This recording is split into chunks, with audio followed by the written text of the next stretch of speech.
Sobrang durog na siya. Sobrang durog na siya. Talagang dilaw na, tsaka matigas na yung swelas. Nakakabiyak-biyak na dito sa mga gilid niya. Worth it nga ba na i-restore yung mga ganitong shoes? Eh kung ganito naman ang kalalabasan.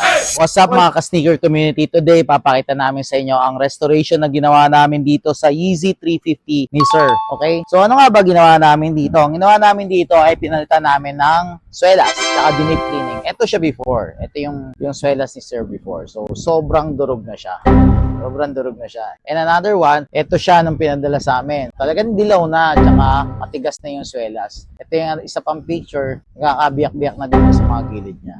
So currently, marami kaming surge ng mga ganitong services sa Soul Game kasi nag-expired na yung mga Yeezy nila na mga 350. So ang ginagawa lang namin is pinapalitan talaga ng swelas para magamit ulit. As you can see dito sa mga before pictures, talagang gamit na gamit tong Yeezy ni Sir. Worth it nga ba na i-restore yung mga ganitong shoes? Eh kung ganito naman ang kalalabasan, worth it nga at magagamit mo pa ulit. Isa pa, napaka-iconic na itong Yeezy 350 Beluga na to ni Ye, Kasi isa to sa mga sinuot niya talaga ng mga Yeezys.